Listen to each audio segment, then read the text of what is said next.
am actually rooting for the Cowboys to win this week. Now, I know that's hard to believe. I know you look at that and you say, I'm sick of that damn Stephen A. and his lying self. He don't mean it. He don't mean it one bit. But I actually do.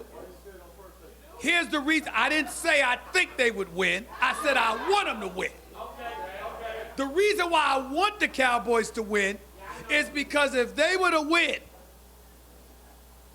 and the Eagles were to lose, which I think is going to happen, that means round 2, the Dallas Cowboys would end up going to New Orleans to face the #1 Saints and Drew Brees, who would be aching to avenge the beatdown that they took here in Dallas weeks ago, and my God, would it happen? The Cowboys would go, oh Lord, if you gotta go to New Orleans, what would happen to the Cowboys in that scenario? Oh, I would love to see it. I would love to see it. But I gotta tell you something right now. Ladies and gentlemen, as I look, the Cowboys have a better roster. I love Van Der Esch and Jalen Smith at that linebacker spot. DeMarcus Lawrence is a stud, even though he went several weeks without a damn sack. The bottom line is he's still a stud. Randy Gregory is scheduled to be eligible to play, okay? And so you got a whole bunch of stuff going on, and as a result of that, I expect this to be a hard-fought game. But guess what? The #1 running attack in football belongs to the Seattle Seahawks. One of the top 5 quarterbacks in football belongs to the Seattle Seahawks.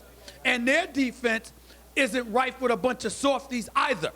That combined with Dak Prescott, Jason Garrett, and Scott Linehan calling the damn plays, I'm not going to lie to you. I got a belief in Seattle winning this game. I hope I'm wrong. I actually hope I'm wrong. I actually hope that the Dallas Cowboys extend their season a full week just so y'all could get your hopes up.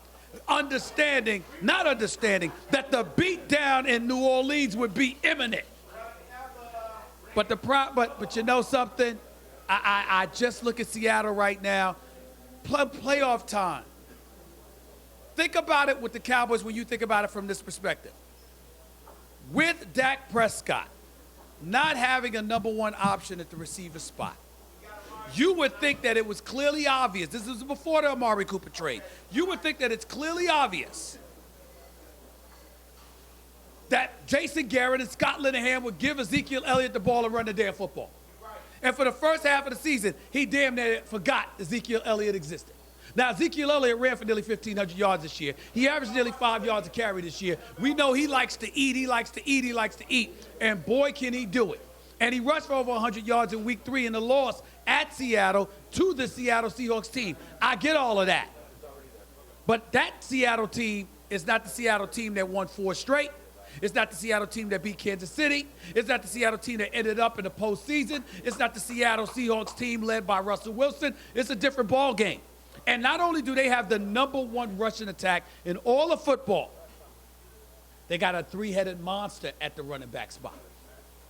And when you got Carson and Penny being 2 of those guys, and you got those boys to feed the ball to, and you got a guy in Doug Baldwin who's no joke play, and you got Russell Wilson, you still got Lockett out there.